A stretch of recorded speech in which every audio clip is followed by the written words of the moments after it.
মাদ্রাসাতে যারা লেখাপড়া করে এরা খুব সাধারণ গরিব ঘরের সন্তান, বেশিরভাগ অন্তত 96-7%।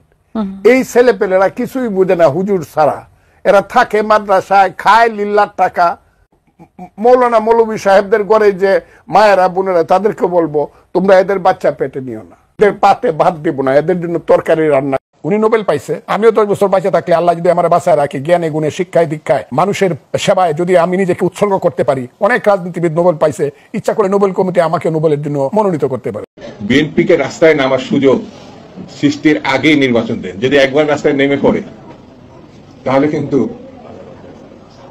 সবার সামনে কথা বলে ঠিক হবে কিনা? হাসিনার দিকে একটু তাকান। বিগত দিনে যে চাঁদাবাজারা ছিল তারা তো আসেনি, তাহলে এটার হাল তো ধরতে হবে। তখন আমি এবং ব্যবসায়ী মিলা, আমরা 20-25 জন মিল্লা এইটার হাল ধরছি। আওয়ামী লীগ যাওয়ার পরে ব্যবসায়ী দল, আমি বিএনপির একজন যুব দলের কর্মী, প্লাস আমি কিন্তু একজন ব্যবসায়ী। 2 দিনের বাচ্চা পোলাপান নাক টিপলে দুধ পরে, ওদের কথা আন্দোলন যদি চলতো তাহলে বিএনপি ঘরে ঢুকে যেত। বিএনপির সম্পৃক্ততা ছিল বলেই আন্দোলন সফল হয়েছে। বিএনপির সম্পৃক্ততা থাকার কারণেই আন্দোলনে আসিফরা টিকতে পেরেছে।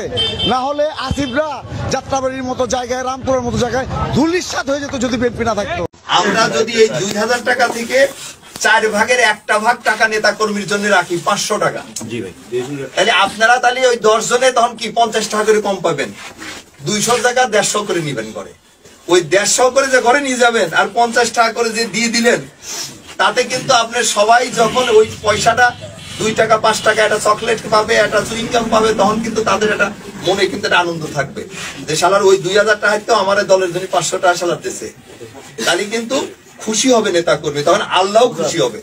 আর এই যে আপনি যে 150 টাকা ঘরে নিয়ে গেলেন, ওইটার কিন্তু শান্তিও থাকবে আলাদা। তখন আর সারা বাংলাদেশের যত ব্যবসা বাণিজ্য ফ্যাক্টরিতে আছে, সকল ব্যবসায়ী ট্যাগ দিয়ে চাকায় বিভিন্ন ভাবে বিএনপির লোকজন দখল করছে। রাস্তার ওই পার থেকে কেন তারা আজকে আসছে, এইখানে তারা রাস্তায় ট্রাক ট্যাগ দিচ্ছে, এটা আহামরি কোনো অপরাধ না। কারণ এইভাবেই দল এবং দেশ চলতেছে, সেটা আমি আমরা তো অস্বীকার করার কেউ না। সকল ফ্যাক্টরি ব্যবসা বাণিজ্যগুলো ট্যাগ দিয়ে না হয়েছে, যার কারণে তারাও এখানে ট্যাগ দেওয়ার চেষ্টা করছে ব্যবসা নেওয়ার জন্য।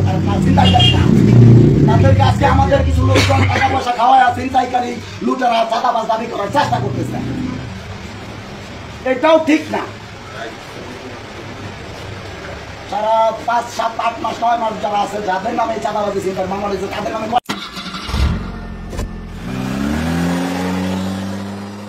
আল্লাহ তুমি তো জানো কিভাবে পরিশ্রম করে তাদের জানমাল, আল্লাহ তাদের অর্থবিত্ত ইজ্জতকে রক্ষা করেছে। আল্লাহ তোমার ইশারায় ও আল্লাহ আমরা যদি ক্ষমতায় যাই, ও আল্লাহ আমাদের নেতা নেত্রী তারেক রহমান এবং খালেদা জিয়ার নির্দেশ মতো আমি যেন আমার নির্বাচনী এলাকায় আওয়ামী লীগ সহ সকল রাজনৈতিক দলের মানুষকে নিয়ে শান্তিতে বসবাস করতে পারি, সেইভাবে আমার এলাকাকে, নির্বাচনী এলাকাকে পরিচালনা। নজরুল এবং রবীন্দ্রনাথ দুজনই বিএনপির পক্ষে।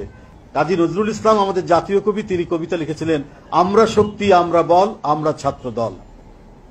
তো জাতীয়তাবাদী ছাত্র দলের কথাটা উঠে এসছে জাতীয় কবির হাত দিয়ে। এরা যদি ক্ষমতায় যায় তবে দেশের কি অবস্থা হবে একবার চিন্তা করুন তো। দেশে শরিয়া শাসন সম্ভব না, কিন্তু অন্তত ইসলামী জোটকে ভোট দিয়ে হলেও ইসলামের খেদমত করার সুযোগটা হাতছাড়া করা উচিত হবে না। ইসলামী দলগুলো ক্ষমতায় আসলে অন্তত